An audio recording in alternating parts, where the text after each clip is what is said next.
going out on a date with him than this guy right here. Okay? Yes, that guy right there, he's not as handsome. The guy that assassinated him is so much more handsome. And it would be like if someone is like, if he's asking you, if you happen to bump into the guy that assassinated, you know, the CEO on the street, and he asks you out on a date, or he's like, hey, could I hide at your place? You know what? He's so handsome that you would just be like, okay, you know. So what do we really like about this guy? Look, he's young too. He's young. This guy, he's old and he's deceased, okay? One's alive. That's what we like about that guy. And one's not, okay? And, you know, the deceased stink, if we can be real about this situation.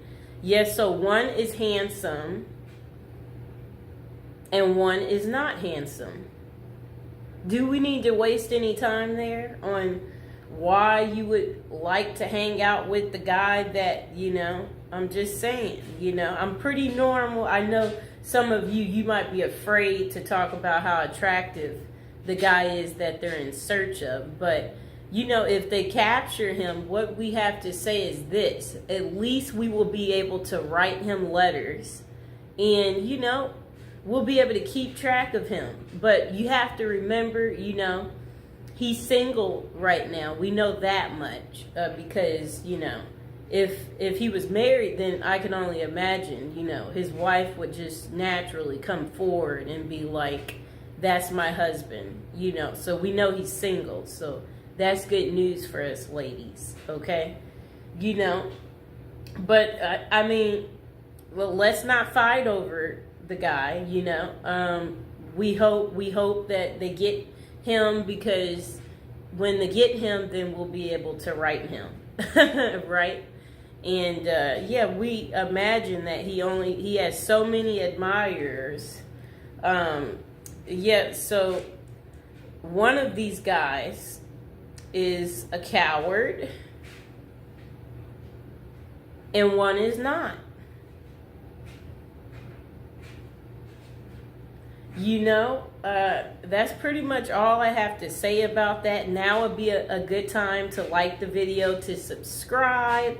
Is there anybody else out there who's just secretly admiring this guy right here, and you too want to get in contact with him, and you're just thinking, where are you? We want to see you. You know what I'm saying? So, or is it just me? Am I tripping? Am I the only one who finds him to be handsome? You know? I mean, if you're out there, dude, and you're watching, you know, a lot of people like you, okay? If you didn't know. So please like, share, and subscribe. Okay, so again, who would you much rather hang out with? This young, handsome guy? Or would you rather hang out with this old, boring CEO? One's alive. One's not. One's handsome. One's not. One's a coward.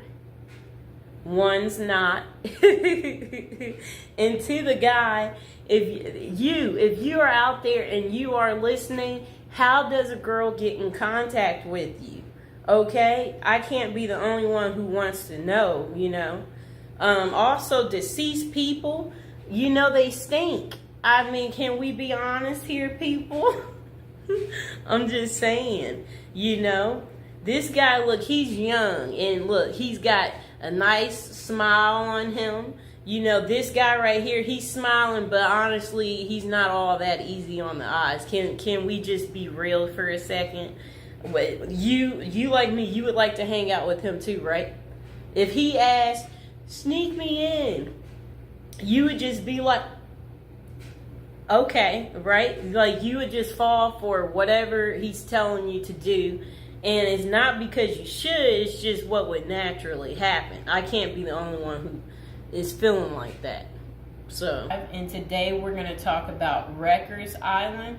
So this is one of the most notorious prisons, and it's located in the East River between Queens and the Bronx in New York City. And also it's where Luigi Mansion is going to be going.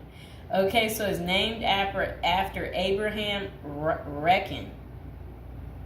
Riken, who bought the island in 1664. The land was eventually acquired by the city in 1884, and a jail was established in the 1930s. The complex covers about 413 acres, and it's at its peak housed around 10,000 inmates, making it one of the world's largest correctional institutions.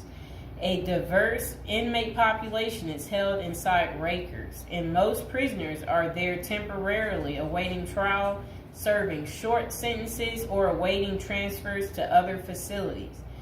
Rikers Island is notorious for its harsh conditions, including violence between inmates and involving guards. Reports of abuse, neglect, and corruption among staff have been frequent.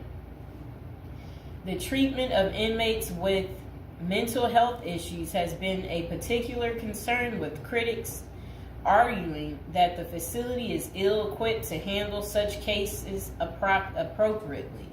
Likewise, the treatment of juvenile inmates is a subject of controversy. There have been calls for more appropriate handling in the facilities for young offenders.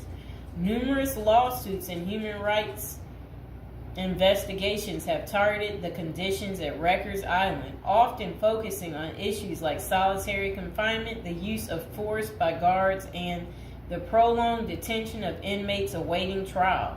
Now would be a good time to like the video, to subscribe. And are you guys enjoying the prison series? Do you like hearing about all the different prisons, learning with me together? If so, go ahead and comment below. So, when visiting Rikers, journalists and prison reforms discovered temporary holding cells described as covered with rotten food, urine, and feces and blood. Inmates were using plastic sheets for blankets and cardboard boxes for beds.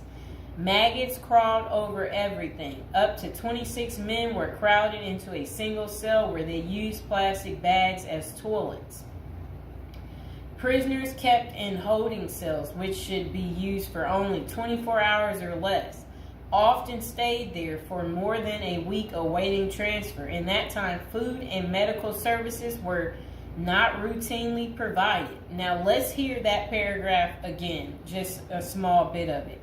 So, this was what journalists had noticed when visiting Rikers Island. The prison reformers discovered temporary holding cells described as covered with rotten food, urine, feces, and blood. Inmates were using plastic sheets for blankets and cardboard boxes for beds.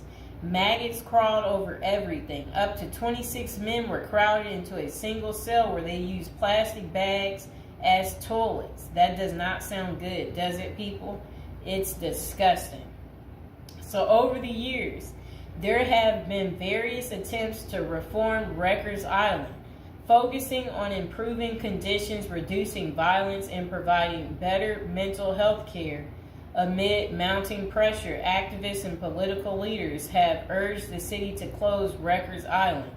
In 2019, the New York City Council voted to close the jail completely by 2026, intending to replace it with smaller, more modern jails located closer to the city's main courthouse. I hope you guys enjoyed the video. Please like, share, and subscribe. Welcome to our prison series. Today we are going to give you an update on P. Diddy and what his Christmas is going to be looking like. This is prison episode number 41. Welcome. If you're new to the channel, don't forget to like the video and don't forget to subscribe. Okay, so Sean Diddy Combs, this will be his first Christmas in jail, and it includes a basketball tournament and a holiday meal. Enough, Mr. Fox. A judge denied Diddy his third attempt at bail following a court hearing. While he awaits a federal XX trafficking trial. Okay, so let's see what else they have to say. So, all right, his holiday meal. That sounds nice. Okay, so the I'll Be Missing You singer is spending his time at the Metropolitan Detention Center in Brooklyn as he awaits his May federal trial for alleged racketeering and XX trafficking. Diddy has been behind bars since September. Combs, he's 55 years old and his fellow inmates have the opportunity to participate in a card game, dominoes, soccer, and a 3-on-3 basketball tournament. A spokesperson for MDC Brooklyn confirmed to Fox News Digital. Okay, so Diddy's Thanksgiving meal options in jail include peanut butter and jelly sandwiches after his bail was denied. Okay, so for the holiday meal on Christmas Day, Diddy's menu will feature baked Cornish hen, macaroni and cheese, cranberry sauce, dinner rolls, and a holiday dessert. Just sounds too good, people. However, the lunch option is subject to change. Aren't we excited for Diddy? He's going to be eating so good, okay? So again, for those of you who do care, if you want to write Diddy, again, he is at the Metropolitan Detention Center in Brooklyn, New York. That is where you would be able to write him if that's what you're interested in doing and whatever you want to say to Diddy. Again, like the video, subscribe. And this will be his second holiday spent behind bars as he was in jail for Thanksgiving as well. For breakfast, the menu included fruit, cereal, breakfast pastries, and skim milk. Coffee wasn't listed as an option, though it was available earlier that week. So lunch was served as the Thanksgiving meal for Combs and his fellow inmates with a turkey roast, mashed potatoes and mixed vegetables, cranberry sauce, turkey gravy, dinner rolls, and butter. Assorted holiday pies were available for dessert, and if an inmate needed a meatless option, they could opt for hot and sour tofu. That was what his Thanksgiving was like. Diddy's getting all the good food, right? Do y'all like what he's getting? Are y'all going to be eating this good? Okay, so dinner was simpler, offering peanut butter and jelly sandwiches, potato chips, whole wheat bread, fruit, and a beverage option. Okay. So Diddy also spent his birthday November 4th at the Metropolitan Detention Center this year. Yeah. And for his meals on his big day, breakfast was the same while lunch had a pasta option and a salad. That does sound kind of good. And dinner provided either chicken or tofu, fried rice. Why is he eating this good, people? Why is Diddy eating so good? We don't want Diddy eating like this. We want Diddy to have like butter bread. And then butter bread next to butter bread. and burnt up hot dogs. We want him to have burnt up hot dogs. That's what he should get. We want him to get stale potato salad. And then spoiled rice, right? Like stuff like that. For the homeless guy I talked to the other day, he hated spinach, so maybe that's what they need to give him. Give him some spinach. I don't like beans, so feed Diddy beans. So he can be on the toilet all day, right, people? And again, now would be a good time to like the video, subscribe to my channel. Okay, so Combs was charged with racketeering, conspiracy, and trafficking by force, fraud, and corrosion, and transportation to engage in prostitution in an indictment unsealed on September 17th. If found guilty, he may face a minimum of 15 years behind bars or a maximum sentence of life in prison. What do you think it's going to be, you guys? So, Sean Diddy Combs pleaded not guilty in September, and a judge set his trial date for May 5th. So mark the calendars, y'all, for May 5th so you can see what's going on with Diddy. You know, is he guilty? Is he not guilty? We're going to have to wait and see.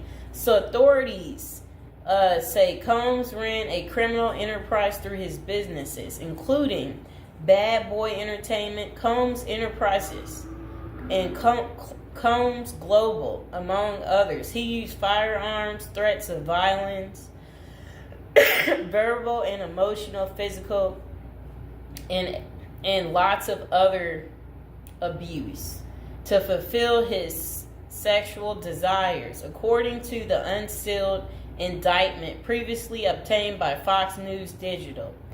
The disgraced music mogul has fought to be released from jail pending trial 3 times, and his most recent attempt denied was on November 27th. Diddy had offered up $50 million to wait for his trial from his home on Star Island, but prosecutors insisted that the musician was a threat to witnesses and victims. Okay? So I hope you guys understand why his bail kept being denied. So again, this is Diddy's first Christmas behind bars. How do you think he's taking it? Do you think he's made friends yet in prison? Do you think he's concerned about our friend Jay-Z, or do you think he doesn't care? Or do you think he's going to speak about something, letting us know what's really going on? So I will see you guys next time. Please like, share, and subscribe. Welcome back to our prison series. We are on episode 40, people. We're getting up there. Okay, so what's Christmas Day like in a high security prison? And this is coming from someone that spent 21 years in prison. So they said, of course, Christmas in prison isn't like Christmas out there in the real world. But at the end of the day, it's still Christmas, and the effort is made at some institutions to make inmates feel the holiday cheer. The person said during their 21 years of incarceration at 7 different federal facilities, they witnessed the whole spectrum in regards to what inmates and staff were willing to do during the holiday season. A lot of inmates didn't care. It was just another day on the calendar to them. They were more interested in gangs and drugs and politics and making moves. The same with the staff. Some correctional officers and administrative officials could care less. They were there to do a job, and Christmas didn't come into the equation. But Christmas in prison can be special if the staff and inmates cooperate to make it so. Prison life is bleak and stark. Even the hardcore convicts need a little Christmas spirit. It helps to lighten the mood, let everyone relax, and even put their guard down for a minute. The following is what I experienced at the various institutions I was housed at during Christmas time, and how it differs from the life on the outside. It was never super special, but it helped to break the routine. And okay, so then they said presents. Getting presents in prison is frowned upon. You always hear the stories of the XX predators putting candy on the new inmate's bed. And if that new inmate takes the candy, well, you get the picture. Anytime someone gives you something in prison, it immediately makes your radar go up. Like, what is this dude's angle, or what is he after? That means there is no secret Santa or gift exchange in prison. A secret Santa present on your bunk might mean someone is trying to make a move on you in a way that you might not want. If someone did that to me, I would be out on the tier trying to find out who it was so I could beat them up. And now would be a good time to like the video and to subscribe to the channel. Are any of you out there going to be in prison for Christmas? Or know somebody who's in prison for Christmas? Maybe put some money on their books so they could get some candy.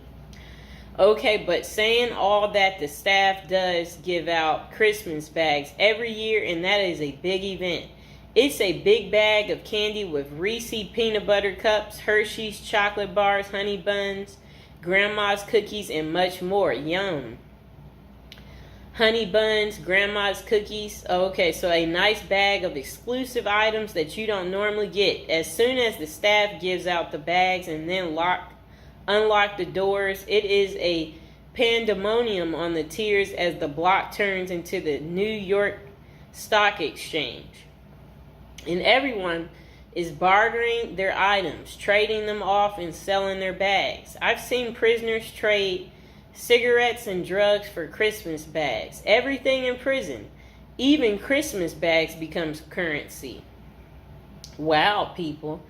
Okay, so relatives. The only time you see your relatives in prison is out on what prisoners call the dance floor, the visiting room. All bureaus of prison facilities have visited on Christmas and all the other holidays, but the visiting rooms have limited space, and it's not like everyone's relatives are coming to see them.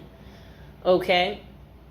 Only the lucky few in prison get visits on Christmas. For most inmates, the only time they see their relatives at Christmas is when their family members are locked up with them. I had a few visits on Christmas, though. There is usually a tree with presents under it and an inmate photographer so that you can take pictures and document your holiday visit with your family. Deep in the neither world of corruption and violence. The only thing is that if you hit the visiting room at Christmas, then you usually miss the holiday meal. But that's normally cool because on the dance floor, you can get all types of exclusive items out of the vending machines that you don't normally have access to.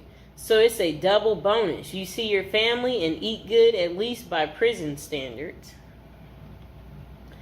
So then this person said, prison life is bleak and stark. Even hardcore convicts need a little Christmas spirit. And then the next person said, dinner. The Christmas meal is big. It's one of the only times of the year where the chow hall actually makes an effort to give you a decent meal. There will be corn, stuffing pie, and big Cornish hen. They fill your tray up to capacity and you are allowed your feast. Isn't that good? But the big feasting comes afterwards as the kitchen workers smuggle everything that isn't chained down back to the units. Later that night after Christmas meal, you can get pecan pies, ice cream, and more Cornish hens back on the unit. Isn't that really good? That sounds beautiful. Now would be a good time to like the video and to subscribe. Comment below if you like me doing this prison series and you want to continue to hear more. Okay. So games. In the game rooms, the prisoners go hard on sports. The NBA games dominate the television at Christmas. Prisoners watch games all day, shuffling off to the phones during commercials to call their loved ones and feel some holiday love. Guys will be betting, drinking prison-made wine that we call hooch, eating their smuggled pecan pies and dreaming of the new year and the time they will get out to enjoy a Christmas in the real world. The recreation department also hosts events like bingo card, pool, chess, tournaments, and craft activities. They attempt to go the extra mile for the holiday activities and provide a diversion for inmates missing their family and loved ones during Christmas. Okay, so then they said decorations. Wow. It depends on the counselor and case manager from each unit, and sometimes even the warden for the whole compound. But I've been places where the staff will let you decorate the unit and even encourage you to. At the last prison I was at, FCC Forest City in Arkansas, we put up lights, a cardboard Christmas tree, stockings on a cardboard fireplace, and even a cardboard gingerbread house that inmates made for us. Inmates made paper snowflakes and hung them from the ceilings. Put cutout stars, crosses, and Santa Claus on the walls. It was rather a festive unit. My bunkie even made a little cardboard Christmas tree that he put on his locker. He painted it and rigged it up a light. At the top, that looked like a star that shined in our cell brightly. Every night for my last Christmas in prison, it wasn't that bad. And now would be a good time to like the video and to subscribe. That is how Christmas is on prison day. Did you guys like hearing about the story time of what Christmas is like in a high security prison? If so, comment below, and I will see you guys next time. Okay, welcome back. We are on prison episode number 8. So today we'll be talking about how to prepare to go to prison if you know you're going. So prison is all the rage in Hollywood. We've all seen Oz, the Shawshank Redemption, Orange is the New Black, and Con Air. Their creators got some of the facts right, but they don't tell you how to prepare for prison, do they? If you're going to prison, our goal is to help you in your preparation for incarceration journey. So that's what we want to talk about to help you out. And if you're interested in learning more about prison life and how to prepare, they said online they have a copy of a book. It's like a little pamphlet, Federal Prison Handbook. And if you guys really need it, go ahead and comment below. And while you're thinking about it, subscribe. And, I should be able to include some type of link below to hopefully help you. I hope I don't forget to put it down below. Or consider hiring Zukis Consulting Group to assist you in preparing for going to prison. Whether you will serve 6 months or 6 years, the tips discussed below will help you prepare for your time in prison. You can also book a free initial consultation to speak with a prison preparation coach today. For those with little experience with the criminal justice system, the notion of time behind bars can feel overwhelming. It can feel as though there is nowhere to turn, and any information you read online seems to contradict other information you've seen. We've included useful basic information below on preparing for prison to cut through all the misinformation. So they had created, it looks like a table of contents. So I'll read the table of contents. How to prepare for prison. Going to prison. Steps to successfully prepare for prison. Learn about federal prison. Federal prison facilities. Minimum security prisons. Federal prison camps. Low security prisons. Medium security prisons. High security prisons. United States Penitentiary. USPS, Administrative Security Prison. Research your Pacific Prison. Arrival and personal property. Money in prison. Communication in prison. Get in good physical shape. Get your affairs in order. Preparing your family for incarceration. Appointing a power of attorney. Designating your point of contact. Resolving your medical and dental issues. Creating a list of contact details. Authoritative information about going to prison. Life in federal prison. Stay out of prison politics. Keep yourself busy. Wow. Find purpose. Stay clean. Avoid discussing your charges. Learn the rules. Be polite and respectful. Have a good attitude. Don't struggle with how to prepare for going to prison. We're here to help. If only Diddy had this.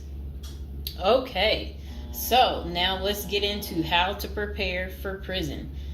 It's essential to prepare in advance if you have been convicted or pleaded guilty to a criminal offense and are waiting for sentencing. According to the United States Sentencing Commission, the average federal prison sentence imposed is approximately 147 months. That's a lot. Less than 20% of offenders serve a prison term below 5 years.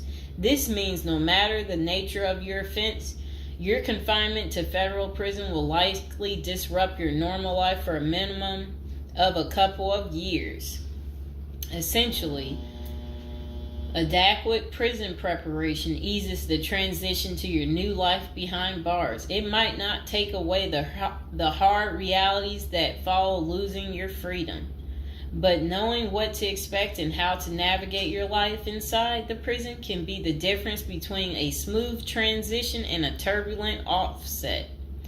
Losing your freedom is hard enough, especially for your emotional and psychological well-being. Thus, managing any preventable hardships or mishaps can go a long way in promoting your mental health while serving your sentence.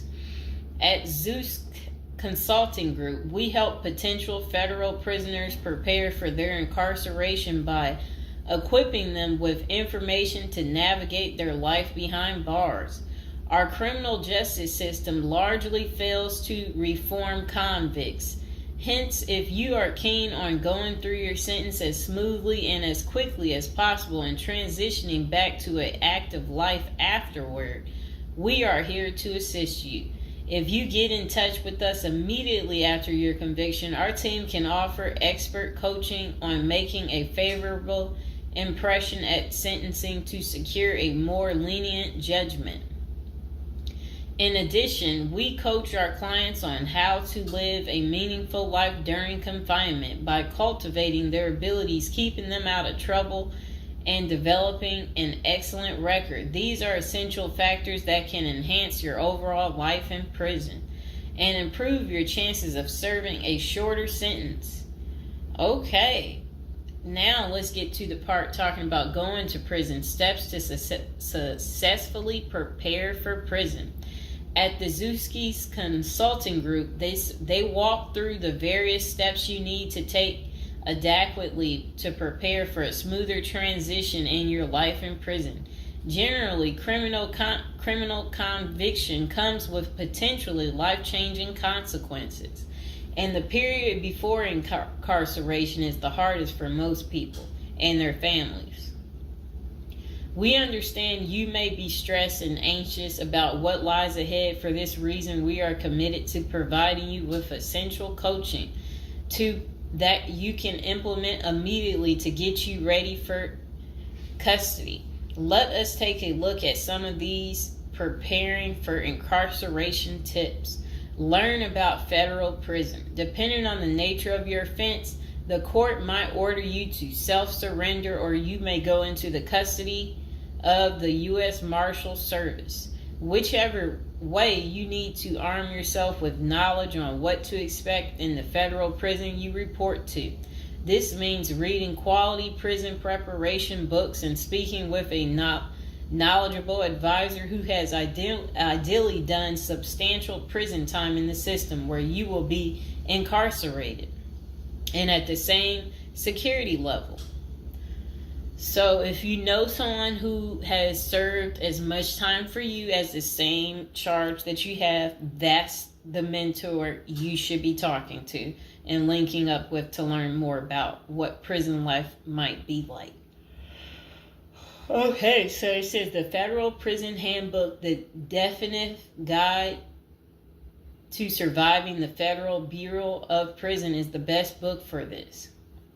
We tell it like it is and do not offer false promises to scare you into opening up your checkbooks. Take this step seriously. You must build an informational foundation to make good decisions in prison.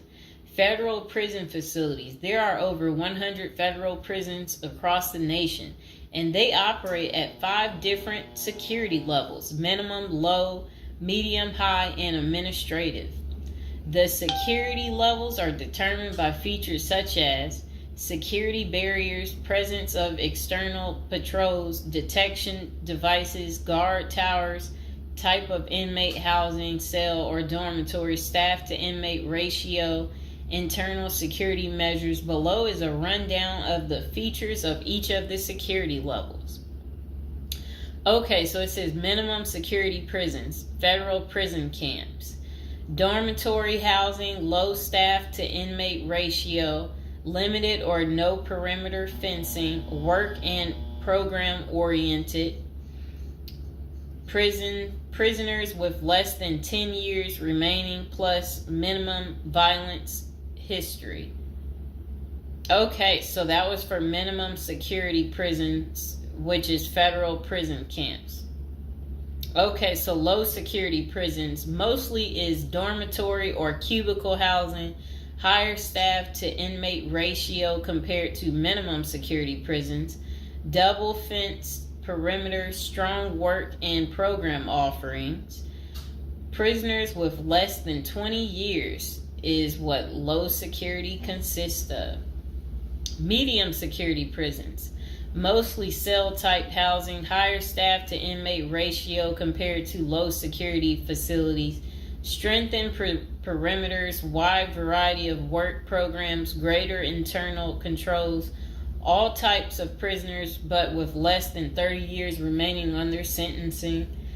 So the minimum is for, again, people who didn't commit the worst of the worst. And then low security, same thing, less than 20 years. Well, they're not the same thing, but and then medium means like you're going to be there a while, but you'll be there less than 30 years. Okay. High security, okay, is United States Penitentiary, USPS, single and multiple occupant cell housing.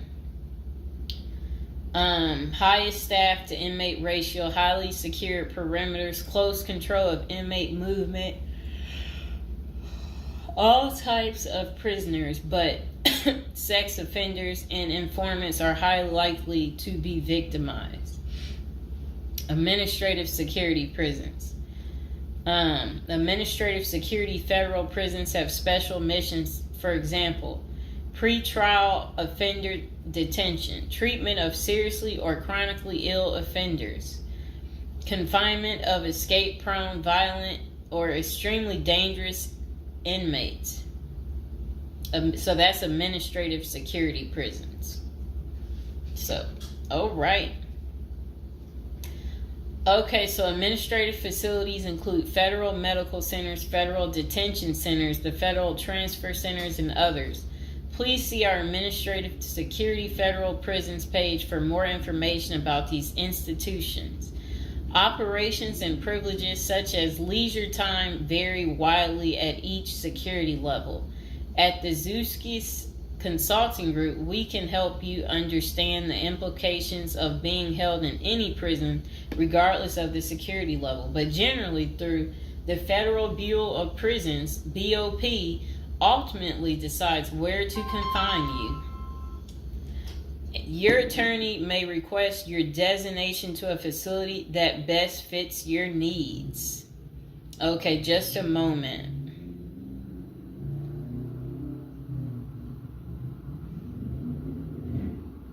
I'm trying to figure out how do I'm going to this.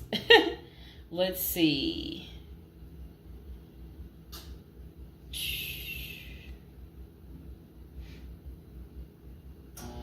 Know why I keep getting these numbers calling.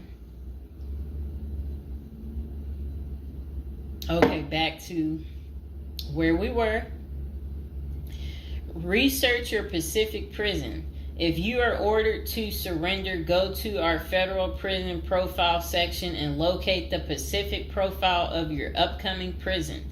Once there, you can read about the particular prison and life therein.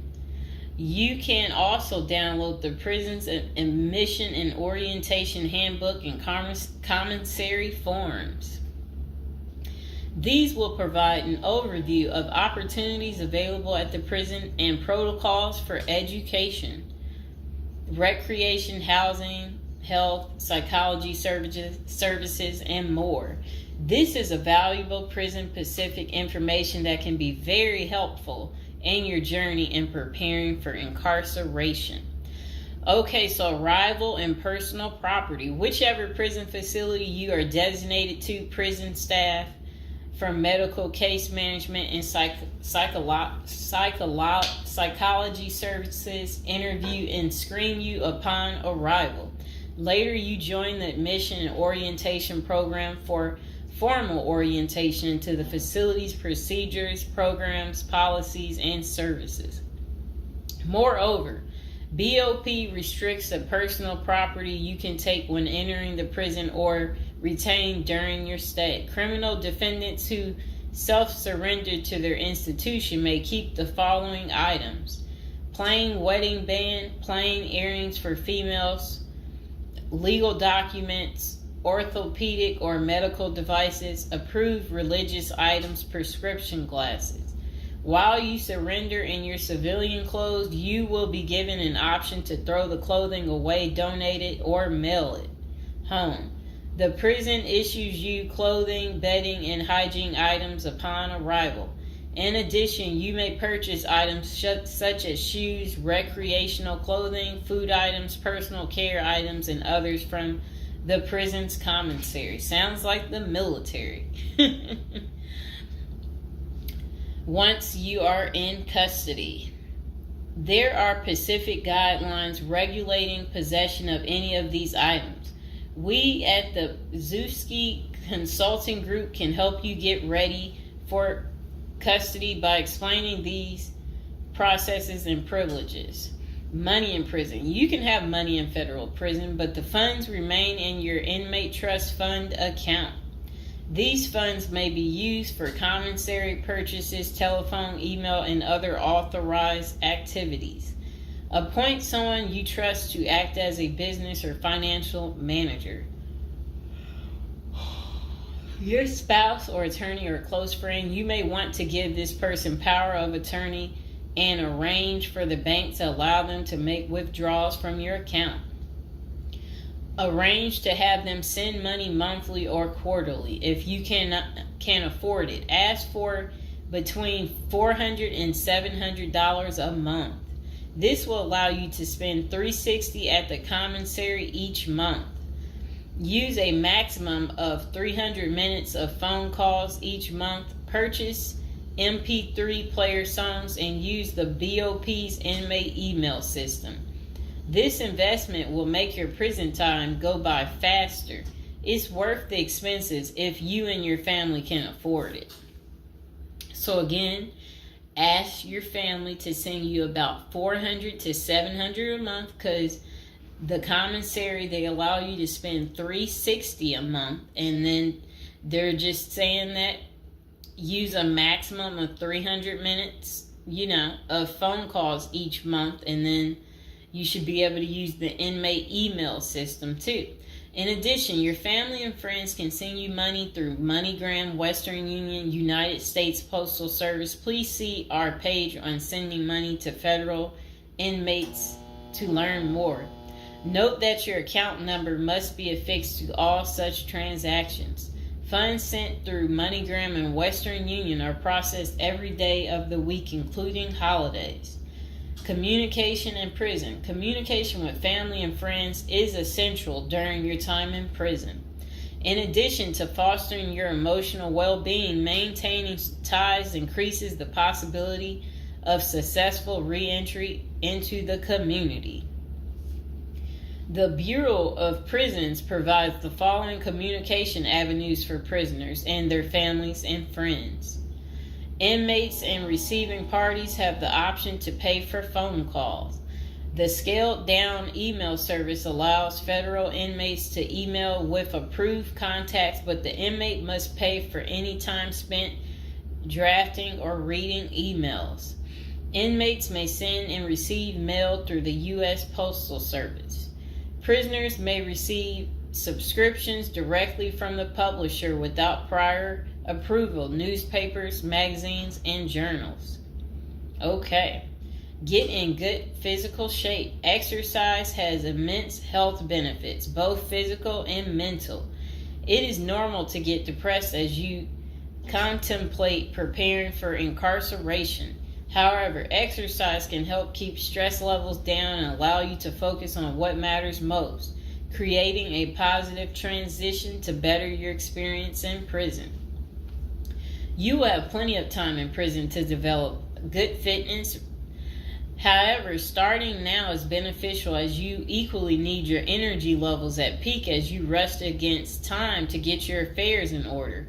Moreover, if you end up confined, especially in a higher security facility, looking physically fit may play to your advantage, though you should purpose to stay out of all conflicts at all costs. There probably isn't any pressuring need to learn how to fight if you are housed at a camp, minimum security, or low security federal prisons. But if you're headed to a higher security level, you may want to hire a personal trainer to become as fit as possible, even if that just means looking tough. So if you're at a higher security level, you might encounter more threats. That's what they want you to know. While we don't advocate employing violence, conflict avoidance is almost always the best answer in prison. It's not the worst idea to consider taking self-defense classes to learn how to protect yourself. This is essential piece of how to prepare for prison.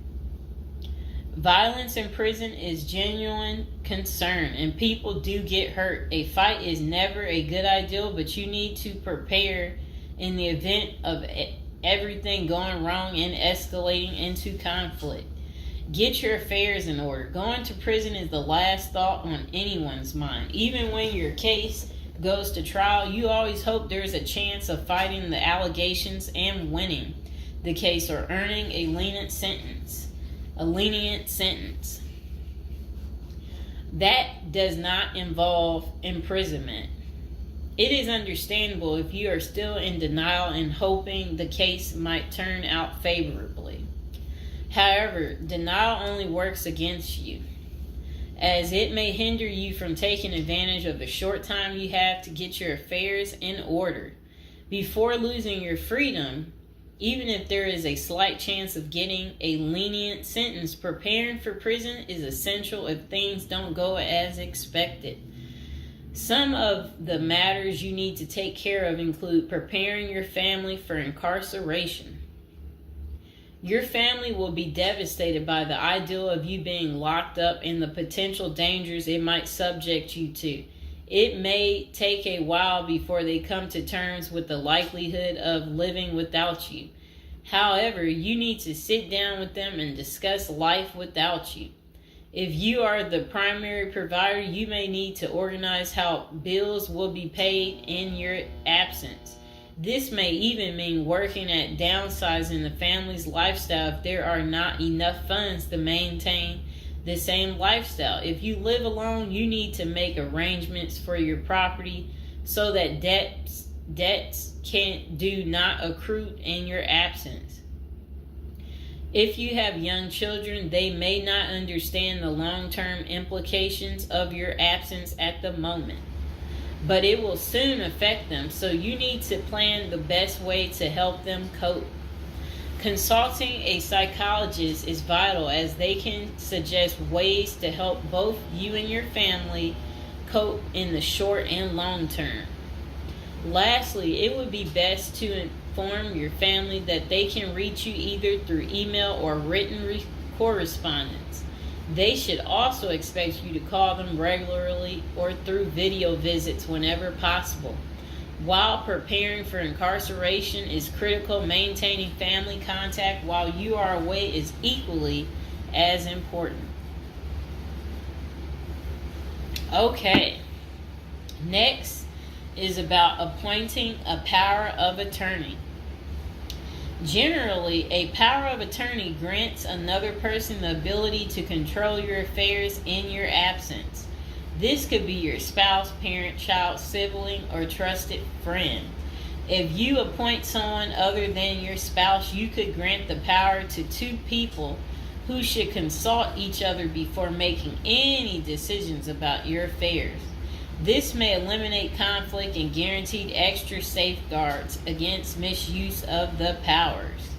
As you do this, ensure you draft a financial plan on how the finances should be utilized while you are in prison.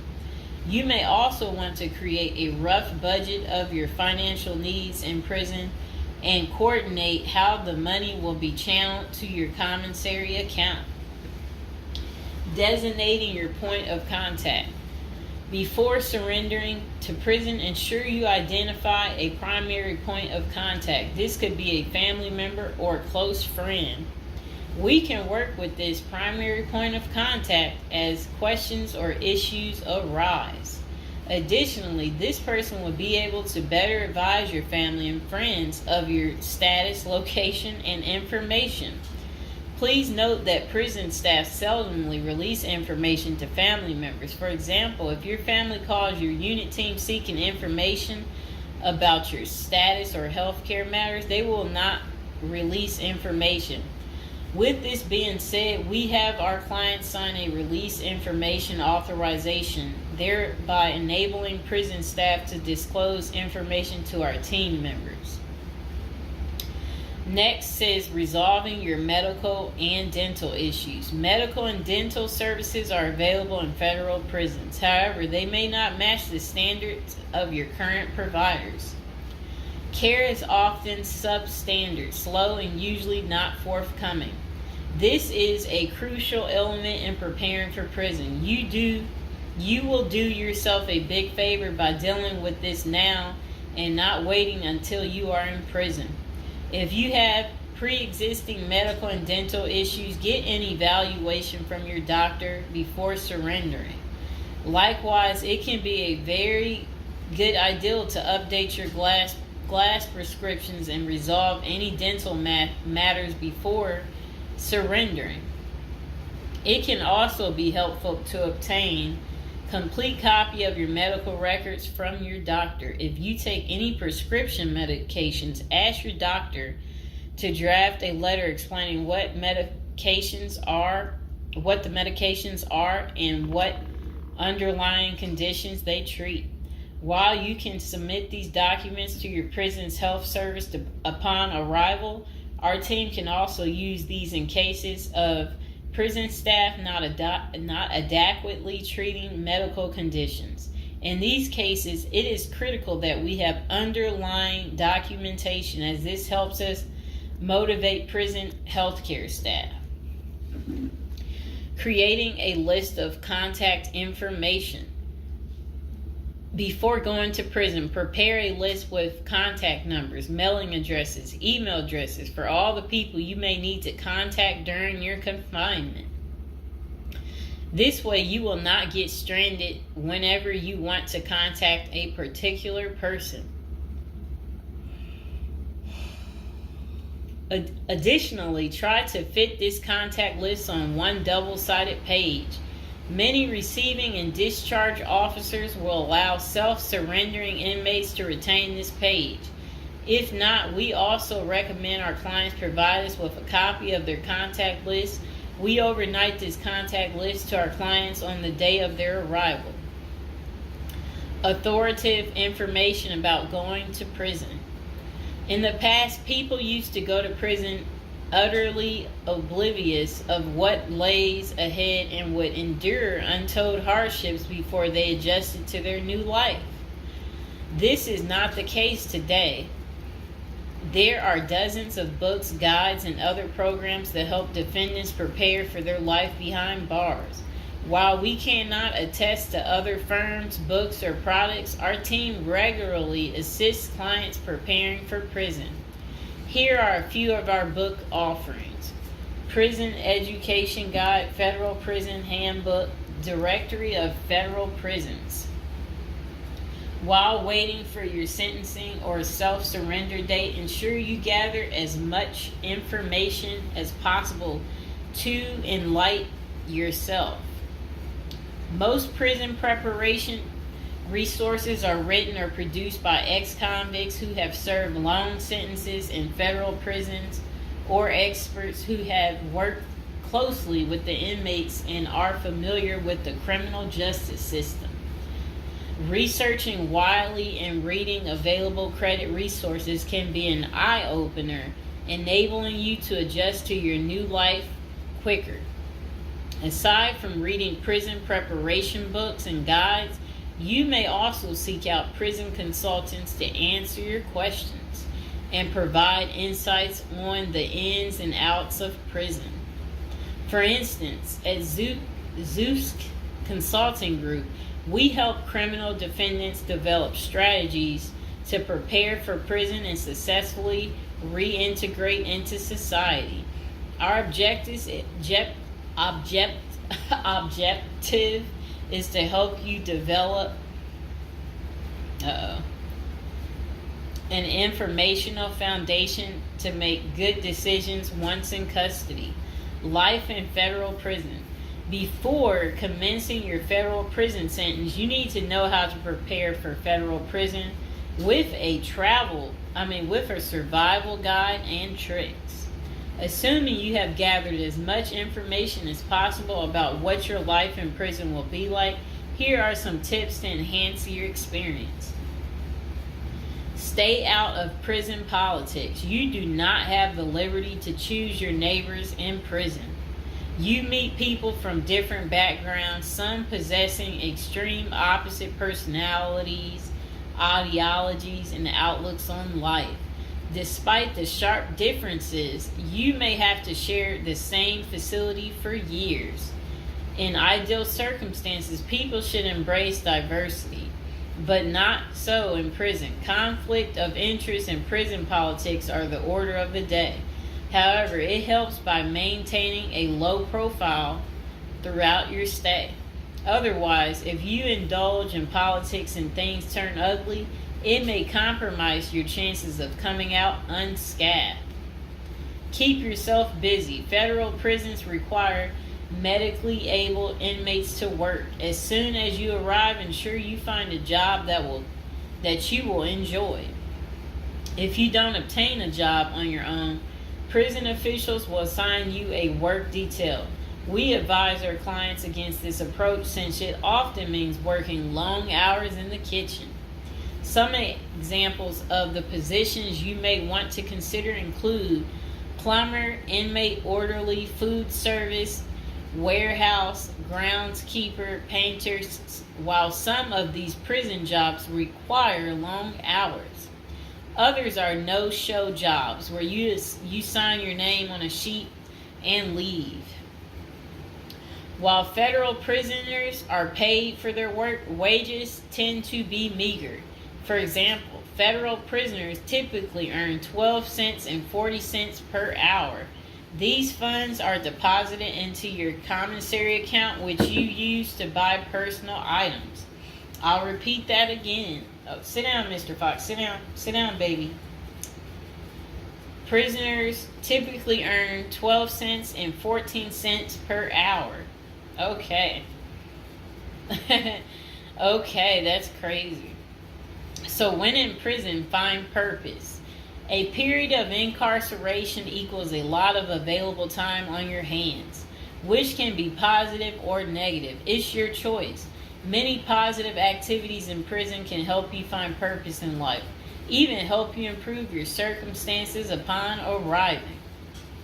College correspondence courses, writing, exercising, and teaching in the prisoner's education department are just some examples of many activities you can become involved in, which will give you purpose. This purpose will help carry you through your sentencing. Okay. Pursuing a purpose during your time in prison can make your stay more meaningful and manageable. For example, you can learn a new trade, write a book, discover philosophy, find spirituality, or purchase other professions. Likewise, we help many of our clients further their education behind bars. Whether you are interested in college or career-based studies, our team can help. Okay. In addition to keeping yourself busy and avoiding falling into a depressive state, finding purpose behind bars may equip you with relevant skills for successful re-entry into the community upon your release. This is critical. If you work, you are prepared for a period of incarceration.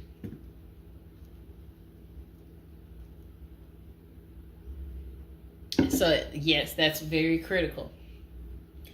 Thinking through potential activities is a critical step in figuring out how to prepare yourself for jail.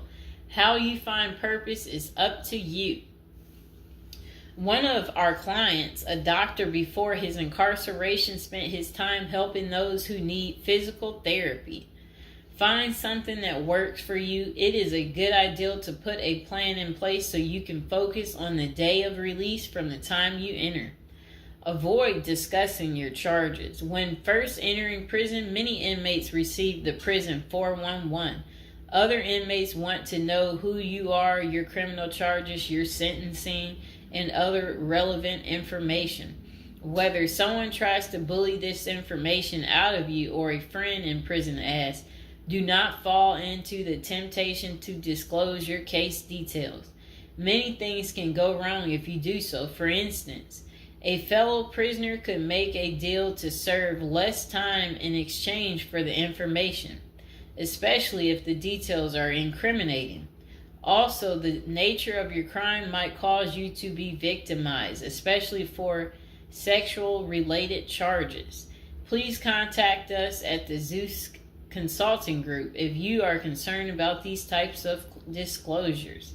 We help clients charged with all manner of criminal offenses develop a strategy for addressing these sensitive matters. This is especially important for clients charged with sexual offenses or who have testified against others for a sentence reduction. Stay clean. However tempting the ideal of using drugs in prison may be, you should steer clear of them. This is a key area for in-prison conflict among fellow inmates.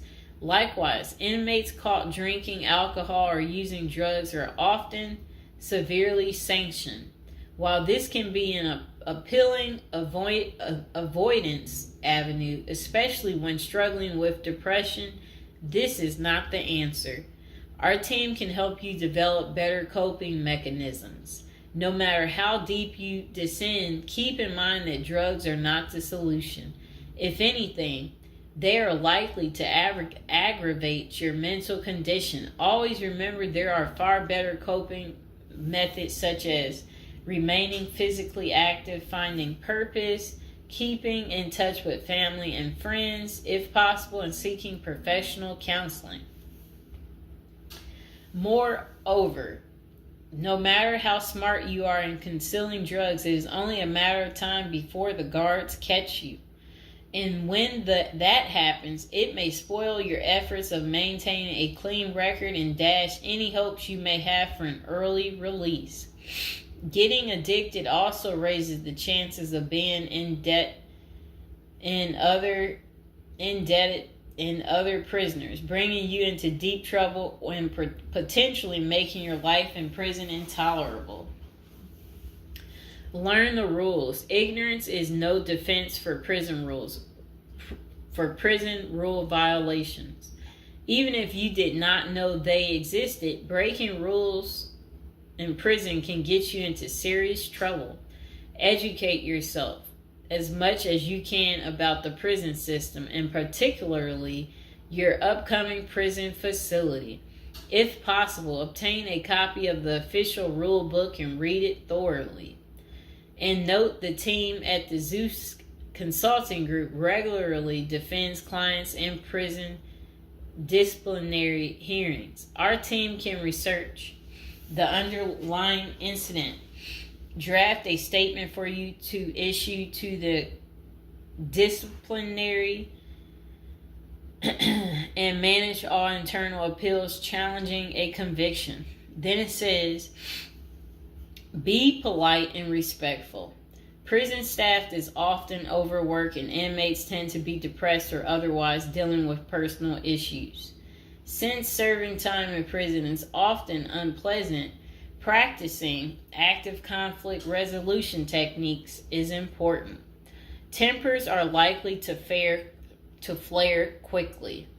and you do not want to step on anyone's toes. As a general rule, being polite and respectful is the best way to survive in prison, while reducing headaches and other interpersonal conflicts. Even when a staff member is unreasonably demanding, avoid engaging in actions that might make them feel challenged. Being polite and respectful can go a long way to making your time more manageable. Next thing is to have the right attitude. The moment you enter prison, your life takes a turn. You might lose friends, family outside of prison. Even those you did not expect to abandon you may just do that.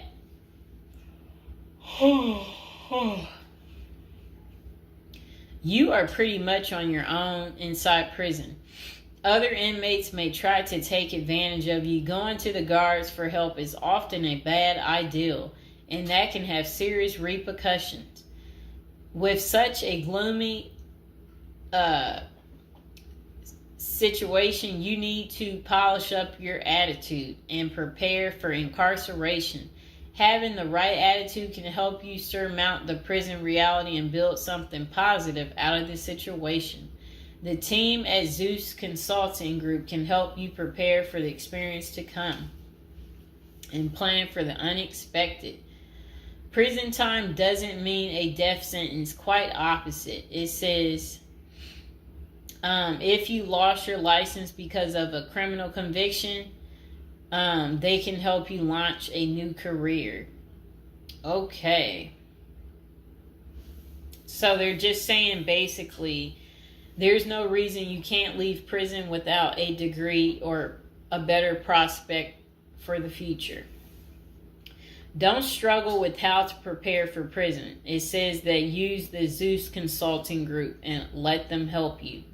Okay, because they're basically saying prison is never easy. They said they know what awaits you in prison and the tactics you can employ to have a smoother life behind bars.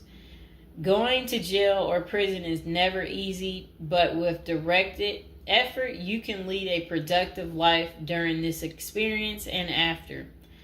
Okay, so that is pretty much how you prepare if you are going to prison.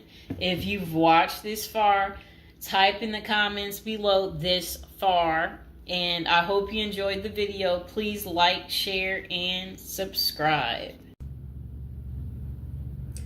All right, welcome to episode 18, and I hope you guys are enjoying the weekend. It's the start of it. Now, we are back to talking about, our prison subjects, and we are back to the love topic. So, the article we're reading today, it's about love again. And it's titled, Terrible Crimes That Couldn't Stop These Ladies from Loving Men Behind Bars, okay? So some women find love online, while others focus on those who have been in a lineup. So it says, Bloomberg reporter Christy Smith made headlines in December when she revealed she had quit her job and divorced her husband after falling in love. Okay, so I guess she fell in love with the prisoner. Okay, so she insisted that her view was just misunderstood, I guess the prison guy. This came after he had been dubbed the most hated man in America for price gouging a drug for people with HIV. Bizarre though, the story was Smith, I believe that's her last name. Yeah, Christy, I don't know why they won't just call her Christy, has plenty of company. For every incarcerated man, it seems there's a woman interested in being his pen pal or more. Okay? Christy Smith, a former journalist who helped break the story of a white-collar criminal, Martin Shkreli, Wright became romantically involved with him while he served a federal prison sentence for fraud. Okay, I'm about to show her. She looks fairly normal, too. She's, normal-looking lady. And, He's the genius. I'm trying to say, like, for, I guess, he thought he was the genius. He didn't know he would get caught. It's a trend explored in the book Love Lockdown: Dating, XXX, and Marriage in America's Prisons. Okay. Greenwood decided to start researching prison marriages after her own extensive correspondence with jail white-collar criminal Samuel Israel III, currently serving a 22-year sentence in Butner, North Carolina federal prison for mail fraud and investment advisor fraud. Oh no. Some of this, it does make you wonder, how do these people get into committing these crimes? You know, or like how does it start? What do you get away with one thing and then it makes you think, oh, I could do that again and get away with it. And then you keep getting comfortable enough. You get so comfortable that you keep on, and then you eventually leave footprints. Okay, so this guy, I guess his name is Israel, it said he had faked his death by staging a suicidal plunge off the Bear Mountain Bridge in upstate New York in June 2008. He turned himself in to the feds 3 weeks later, and Greenwood reached out to him whilst researching her first book, Playing Dead, about people who fake their own deaths or disappearances. They have stayed in touch for 7 years, corresponding frequently, although they have never met. Quite interesting, right, people? I think we know people like this, where you're online friends, and for whatever reason y'all stay in touch. I don't know what that's about, why people want to do that. Because it's I don't want to do it, you know, so I don't know why people want to do it. Okay. Throughout the half dozen years I've known Sam, he has gone from my subject to my stalker to my friend, she writes, nodding that the correspondence helped her understand the laser-like attention an inmate with little to do can lavish on a lady. For her latest book, Greenwood followed the lives of 5 couples who met while one of them was incarcerated. Okay. I don't know what that means. I'm just trying to say, like, whatever they wrote was very confusing what came next. So, to prison wives who have long histories with their men, MWI. Okay? Women are seen as pathetic losers, or worse yet, prison groupies. Let's just label them a prison groupie. But what she found were relationships that were at times romantic, messy, complicated, and sometimes heartbreaking. In other words, not too unlike those in the real world. One couple includes Joe, an ex-Army medic who had worked as a prison guard at a Kansas City jail, and Benny Reed, who was serving a 10-year sentence in the maximum security Oregon State Penitentiary for the attempted murder of his then girlfriend. It shows Joe and Benny Reed, who met on a prison pen pal site, on their wedding day, and they are kissing. I'm going to show the picture. That's her prison book. You see that? How romantic.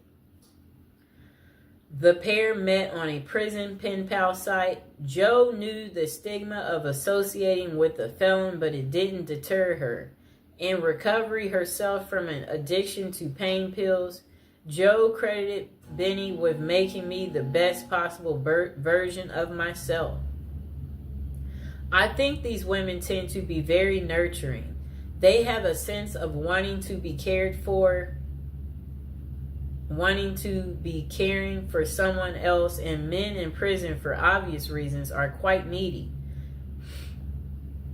The pair even got married at the prison. He saved up from his $1.81 an hour prison call center job to buy her a ring off Etsy.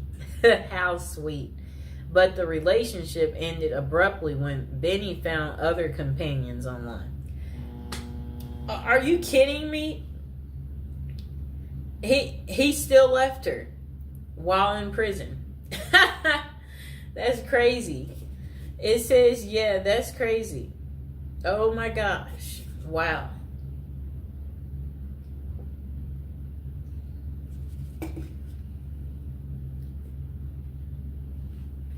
I'll reread that part for you.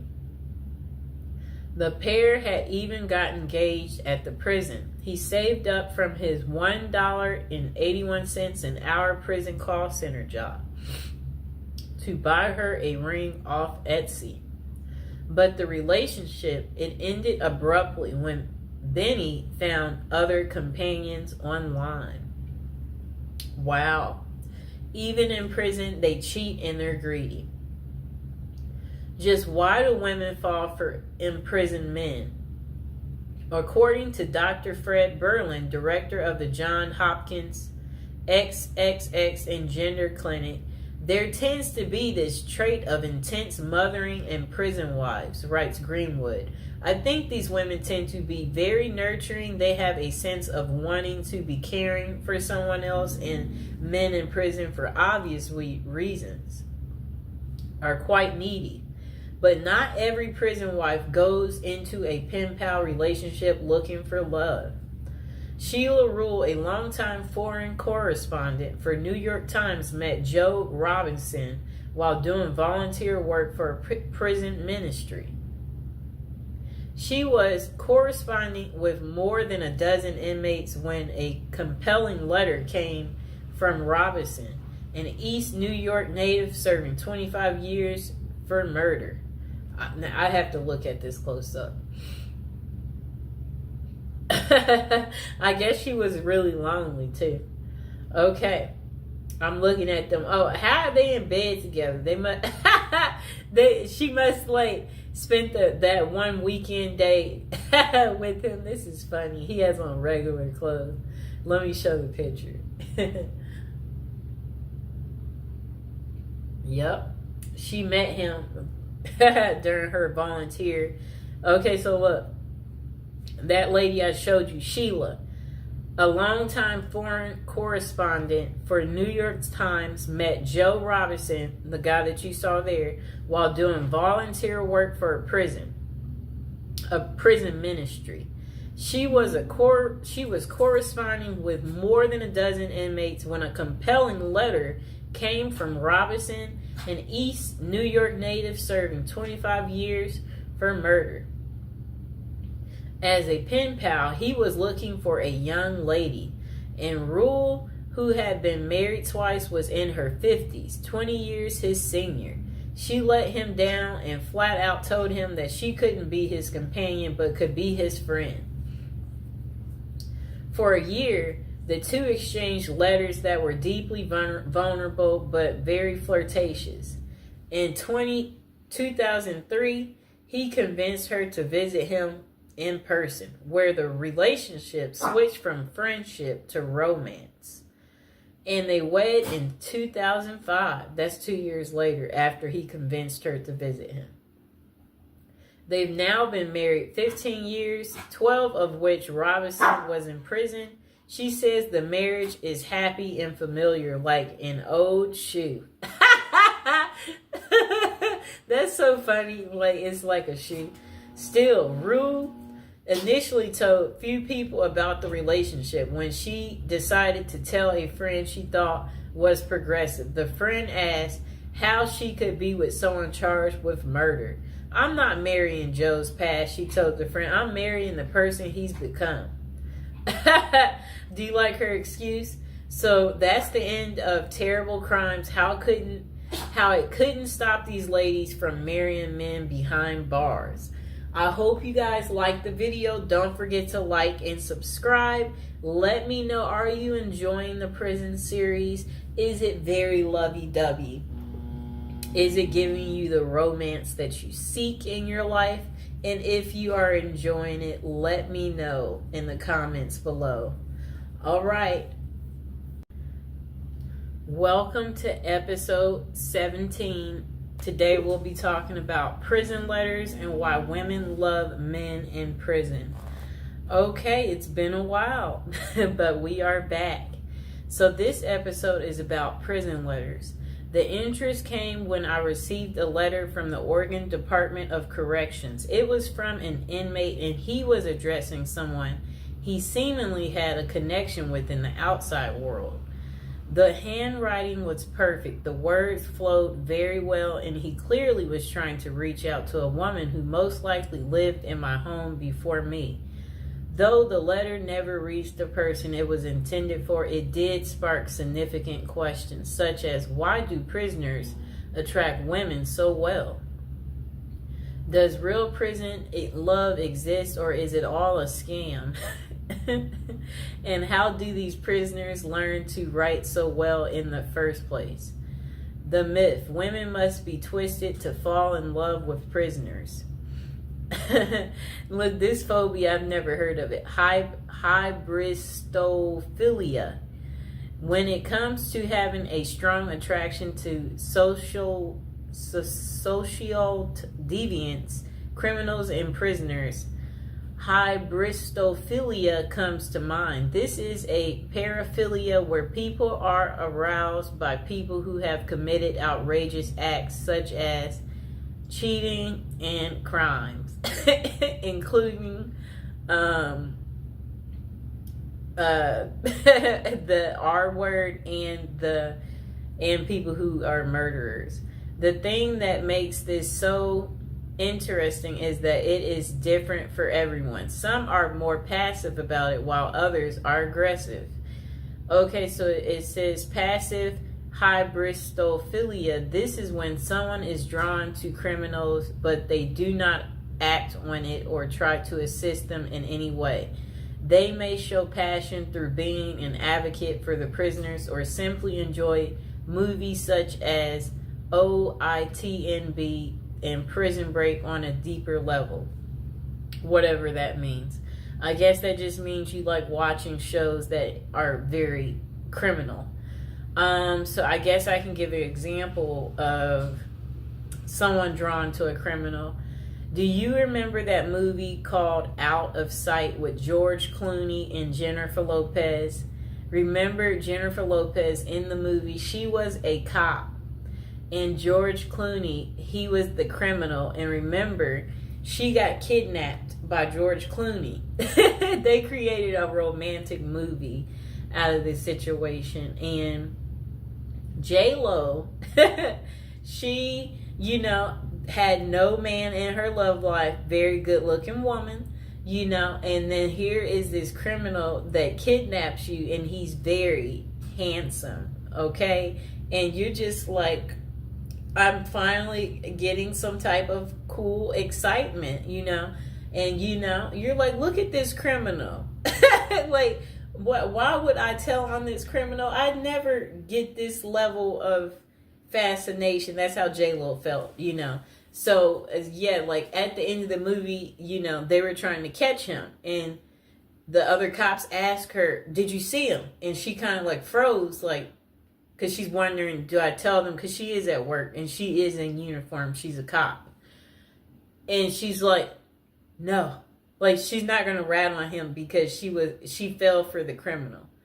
And before that, her and George Clooney, remember, he's a criminal and he's on the run.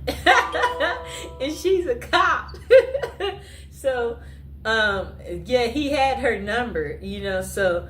Yeah, so what happens is the criminal contacts you. Look, the criminal contacts you. You're at home and you're sleeping. The criminal contacts you, and then you wake up because it's the criminal. And then when the criminal is contacting you, that's when you're like, you're all ears because you don't know when you'll ever talk to this criminal again because he's calling like private.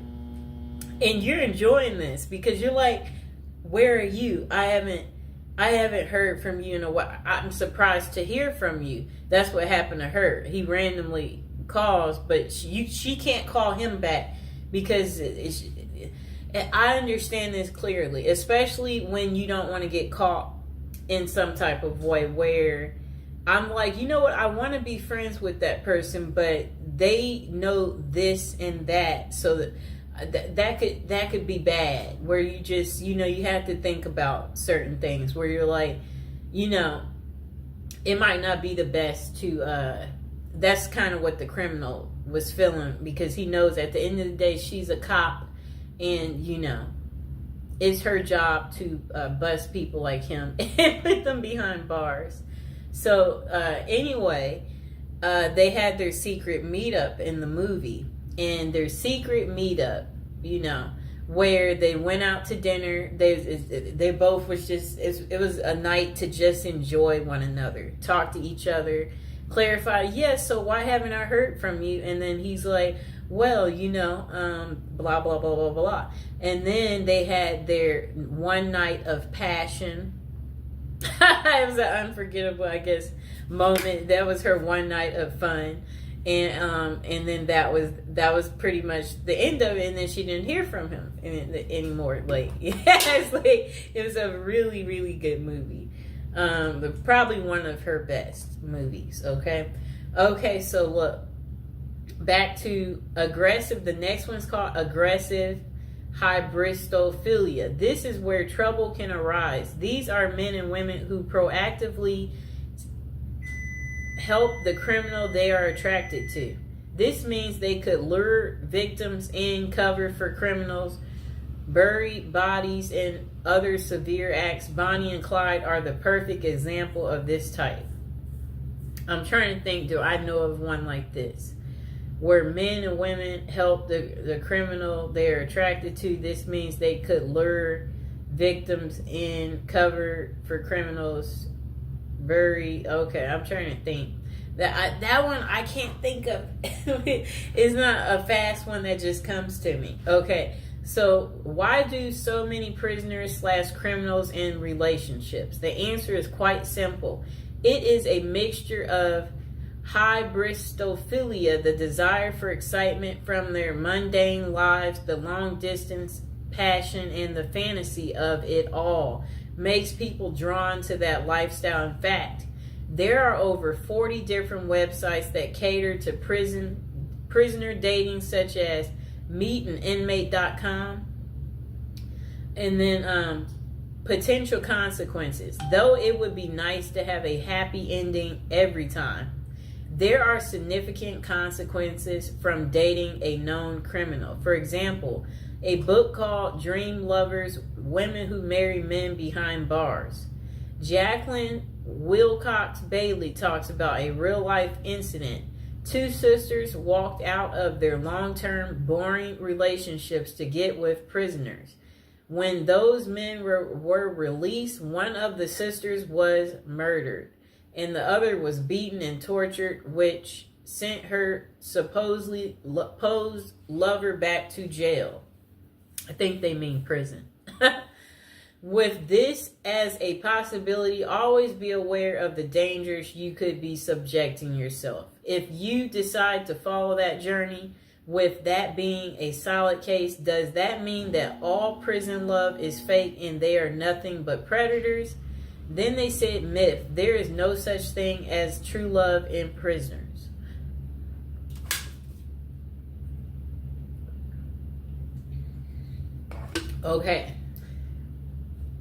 Okay, so they said there are some genuine and sincere relationships, but there are also tons of scams as well. How do you know the difference?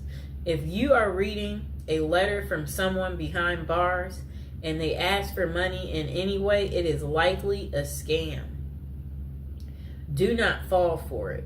They could either be reaching out to women and men for financial gain, attention with the media, or to gain supporters, just like Ted Bundy, Richard Ramirez, and Scott Peterson did. I know what all of them look like. That's how infamous they are. For the record, serial killers such as those noted above are less often associated with scams and writing letters. You may think that they are great at manipulating, but that is not the case with them. They get away so well with murders and crimes because they are bold, always act like they have nothing to lose, and never overthink what they are doing. With an IQ of below average, more love letters come from non-serial killers who are much smarter and think things through better. Okay, overall, use your best judgment. These people will not always con you. They may be truly into letter writing for human connection. That's kind of funny because like they crave the connection, so that they're writing the letter because, you know, there are many people in jail who do not have family or friends to reach out to. So they turn to pen paling to feel involved, valued, heard, and feel like they matter. Though it may not always be about love, it can still be about companionship and support, and worth volunteering to help people such as them feel cared about. Bonus: how to craft a prison letter. One thing I noted the most about the letter I have how well written it is. There are no errors. The penmanship was nearly perfected and the message was very well contrasted. So how did someone in prison learn to write so well? One word: practice. Those who write love letters would use trial and error in their writing. For example, they would keep tabs on the responses they would get from their loved ones. When they said certain things, they would then work on perfecting in those areas to get even more positive responses. In addition, they could have utilized other inmates for assistance as well. More perspective is a catalyst for fostering new ideas in learning how to write a moving love letter or scamming someone successfully. If you want to learn to write a great letter, start with practicing. Use your feedback as a guide and never be afraid to ask for help so you can become a pro. And the final thought: falling in love with criminals and prisoners is hyperbristophilia. Though having this characteristic is a passive sense is fine. Seek help if you feel like you will act on those passions. There are limited professionals that can assist, but it is worth finding a reputable person before you do anything drastic that could land you in jail yourself. Oh no. Remember, human connection and writing to prisoners is a great way to improve their quality of life. If you are talking to someone who has no one else on their side, keep being a hero to them. But always know the signs and be mindful if they are trying to scam you or not. The last thing you want to do is fall in love with someone behind bars only to find out they were using you for personal gain. At the last word from us, we don't know everything, but we do have an opinion on everything. Oh boy. That was quite interesting, right?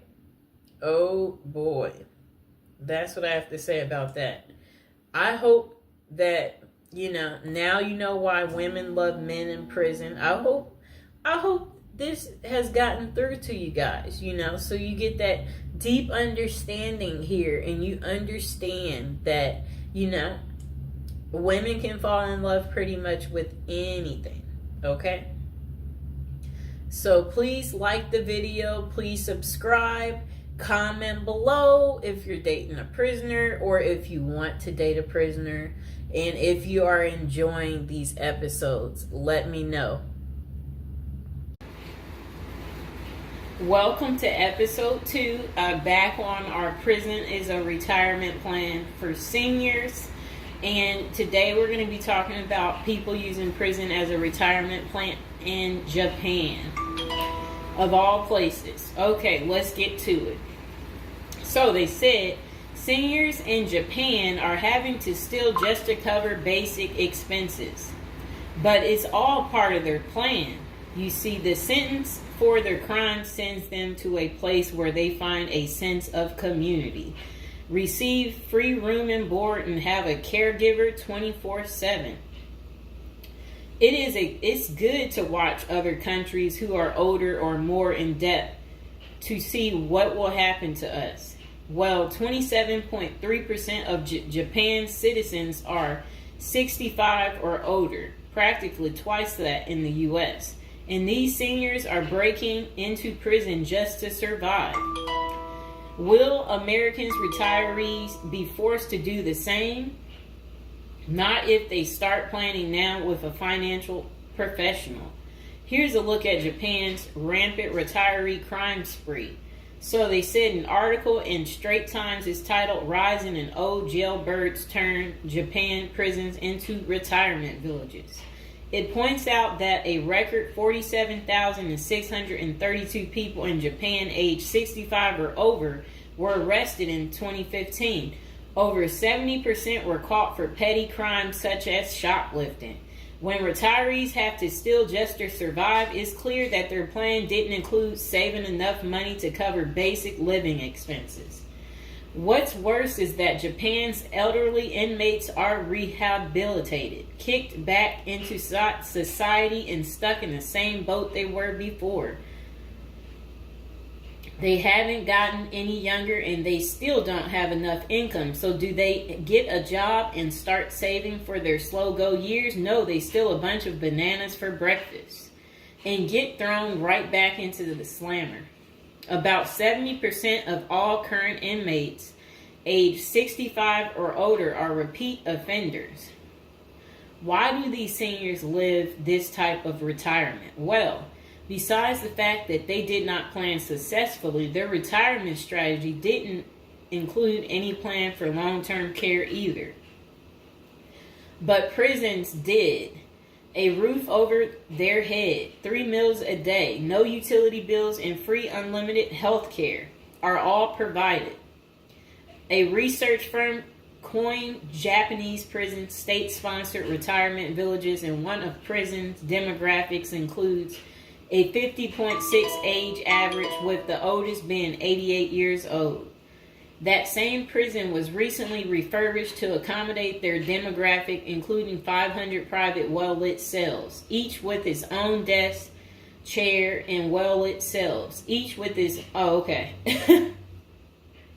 They said it also comes with a wooden bed and television set. Steps in the public areas are even upgraded with ramps and handrails. Does that sound like a prison to you, or is it closer to the retirement home where individuals visit the grandparents? By 2025, 1 in 3 citizens of Japan will be age 65 or older, and 1 in 5 will be 75 or older. 2025 isn't that far away, and the U.S. demographics isn't getting any younger. Medicaid and Medicare are drastically underfunded and facing problems similar to Social Security still. Prison is better than no plan, and a ward of the state doesn't have to live on the street and steal bread.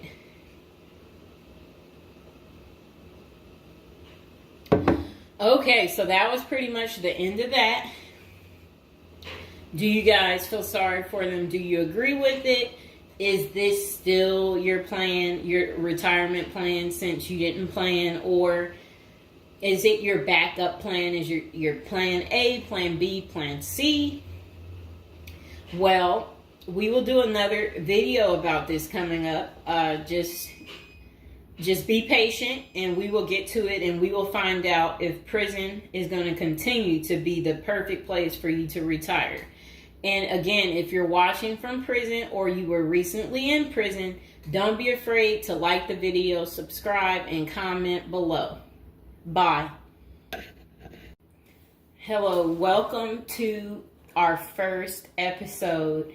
We're going to do a little storytelling about, prison, different subjects every day. Okay. So now we're going to be talking about people using prison as a retirement plan. It's a little odd, right? I mean, but The previous day, I was doing videos on like retirement type of situations for people, and I was so shocked. So people were like, they ran out of money, and then they were like basically saying that their retirement plan, since they have no money, is to commit a crime so they can try to figure out how to pay, like, so because they said they can't keep paying anymore because basically they don't have enough money and they didn't make the right choices when they were younger. Okay, so let's get into people's opinions online talking about prison as a retirement plan. Okay, so this person said, hypothetically speaking, of course, that said, I think prison as a retirement plan might be sound. 3 square meals, climate control, a bed and medical care, a decent library, assuming hardened criminals don't mess with the old guy, and relatively quiet time to read or write. Interesting. I think you could shop prison systems like you would a retirement home and commit the crime in the appropriate manner. Then this person said, help me understand how prison would be worse than a retirement home or sitting in front of a TV. And they're trying to say, yeah, prison doesn't have the costs. And here's Mr. Fox making his appearance like he usually does. You no longer have to pay taxes or have any costs associated with retirement. You can be completely reckless and not save up money to support yourself in old age, and you can enjoy life now. If you are lucky, you can work in the hobby shop all day making license plates. You can be terrible at that and still get food. You don't have to listen to an old lady nag every day before you argue that you won't be able to visit your kids. How many old people wait hopelessly for visits that never come? Card games in the yard, puzzles, crafts. You might even be able to paint or play music. I bet you could even find a personal trainer to keep your fitness up. There is always the outside chance you can get away with the crime and extend your reckless spending until you finally get caught. This could be the Gen X answer to the Social Security crash. Oh, I like what they're saying because, they try to say Social Security will be gone for us once we reach a certain age, and I believe them. Because plus, we constantly hear about them talking about they're going to get rid of Social Security. So, might be true. So we got to plan ahead, right, you guys? So maybe I should take up tattoo artists as a hobby to prepare so I can get some extra smokes and a serving of Jell-O. Now, what crime do you commit and at what age? Embezzlement seems a solid choice, but I think you might need a life sentence to make this work. And then it says that it would be messed up to get kicked out of prison. Seriously, not serious. I don't think people get kicked out of prison. I think they get, if they have good behavior, I think they can possibly get out. Okay, so it says maybe a Fed club, laughing out loud. And then another person said they liked that post. They said that's a nice thought. Then the other person said, what do you mean? That would be a problem for me because it's a lack of freedom and privacy. And the next person said, crazy but interesting concept. I have heard of the homeless committing crimes just to get off the street. And the courts read right through it and cut them loose. Interesting. That brisk morning stuff on the freezing stainless toilet and that toilet wine would round out a nice day. Laughing out loud. I guess they know how to make toilet wine. I think I would rather be in prison than homeless. If things were really bad, go on a robbery spree and hide the money for when you get out. Ha ha ha ha ha. And if you were to ask me, which would you rather do? Oh, that's terrible. Be homeless on the street or be in prison? Prison wins hands down on this one. The guaranteed bed and the guaranteed meal, the library, the friends when you get your free time, I'm just saying. I don't think the cold streets are for everyone. Okay, so this person said, I'm guessing these are also an issue in a retirement home, except you still pay taxes and rent. I have to guess, but gawking the old guy is not going to be high on the list of pastimes for convicts. Spider is so, wow, I don't think we want to say that. Okay, so this person is talking about people being taken advantage of in prison. So we will skip that part because the way they wrote it was inappropriate. So the next person, they showed a big guy and said, don't be wasting no soap, pick it up. So these are the kind of people that you will encounter. Okay, I guess he's the booty bandit. All right. To expand upon this, I would fly to Sweden and then do something at the bank I saw. You know what they was talking about. I saw a documentary on the Swedish prison system. It looked nicer than many retirement homes, laughing out loud. Then this person said, is this like a shining moment like Johnny in the Mountains, laughing out loud? This person said, I retired to a dirt cheap third world location before intentionally going to prison. This person said, I was just thinking that maybe I could piece together a few of my old friends and we could have a crew. Then we all go in together. Book club, card games, and coffee every morning. The crime is going to have to be digital because I'm not thinking in my old age I will be agile enough to carry a lot of loot. And then this person said, isn't that tax evasion, white collar crimes, and a pot grower? Heard they have a sweat lodge and tennis courts. I don't know where they have that. Okay, so we had another person talk about how much they love women. So yeah, they said they don't intend on going. Okay, just a moment. I'm gonna get my water.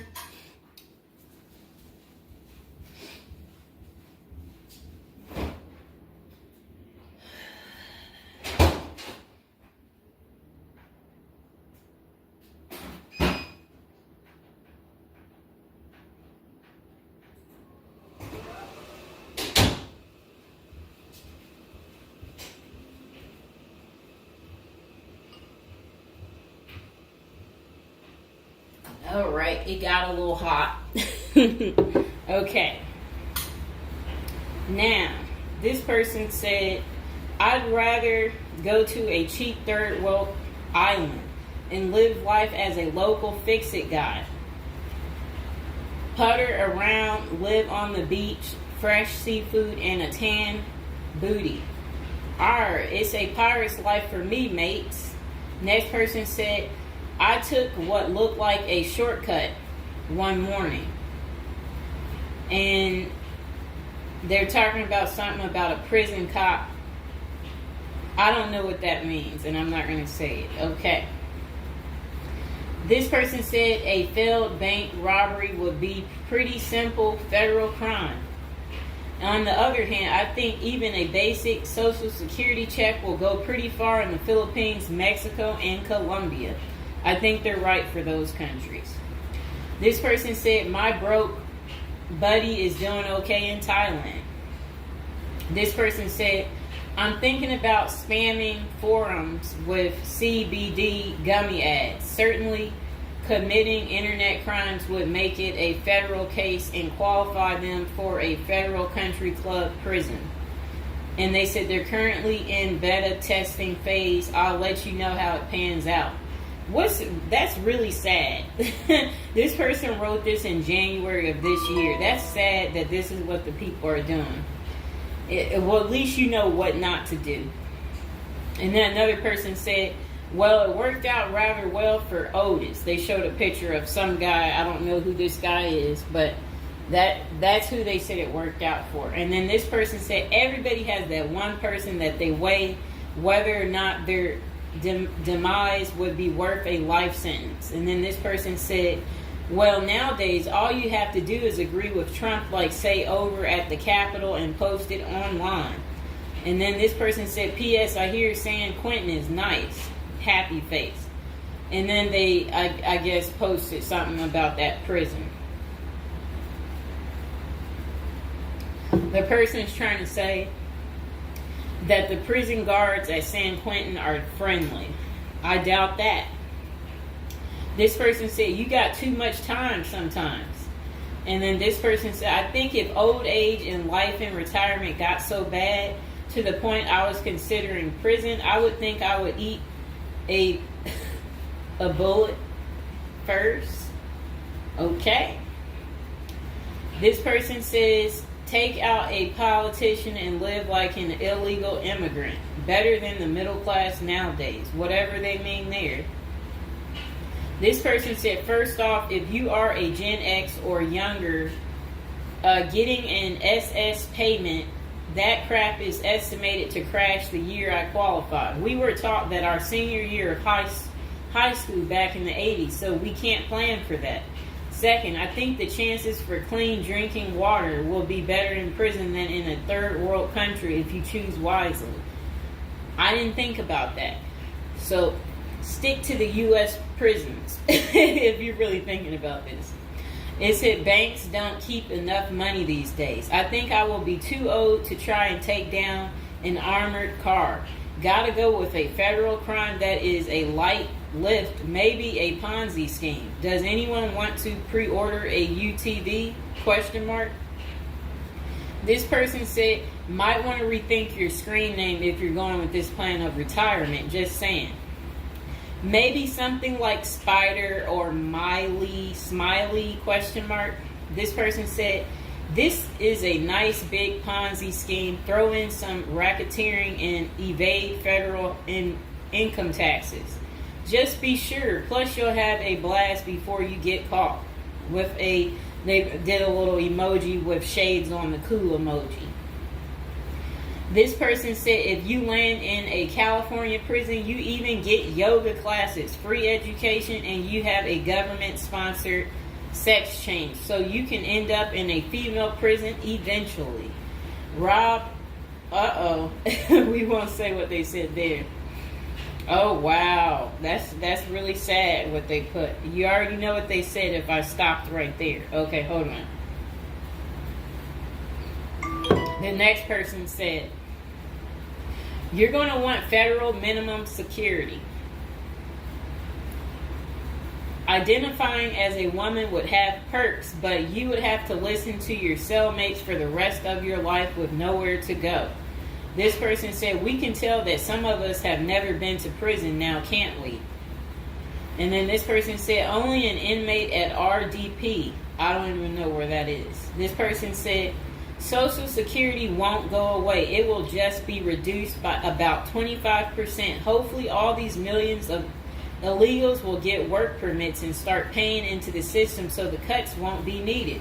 We'll still get something, but it will have the purchasing power to get us 2 Jersey Mike sandwiches a week, laughing out loud.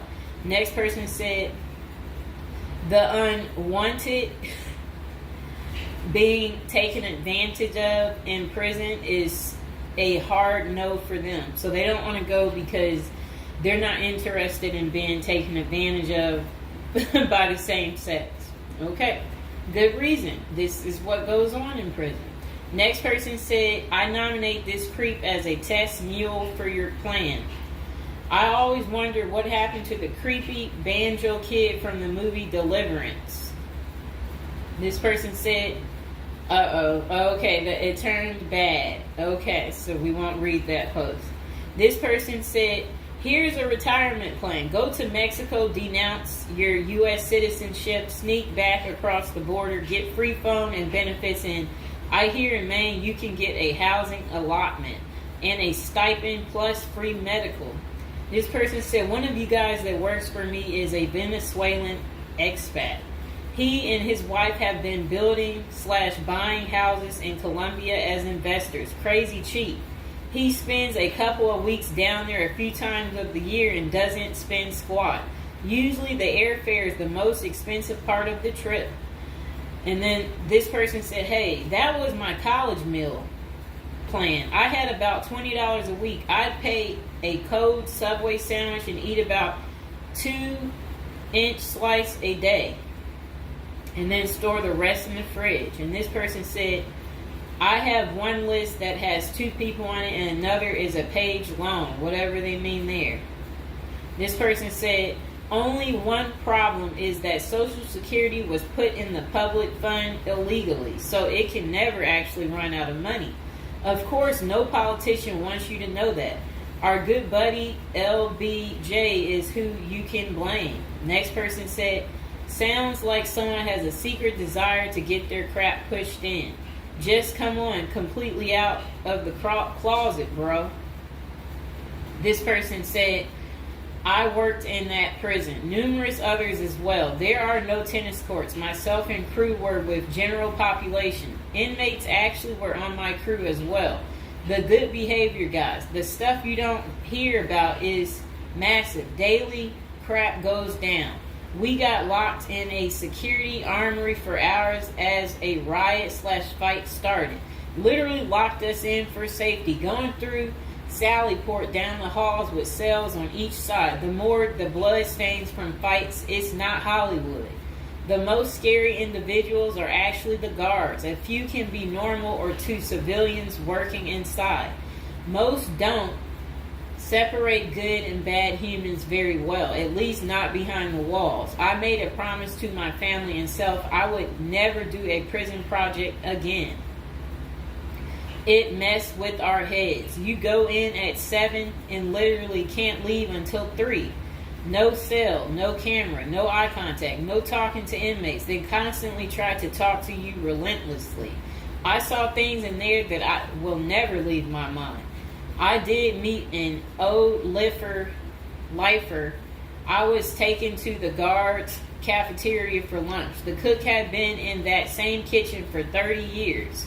He was a pretty friendly old guy. He knew he had it good, but hadn't been out of the walls for over 40 years. I have many, many stories, but I don't tell many, especially on social media. Really, it's not worth the risk of telling.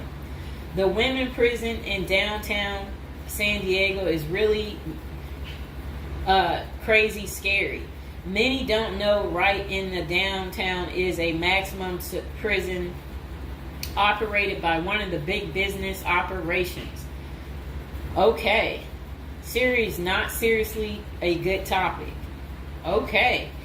And we have one more person telling us something. Years ago, I was at my buddy's house.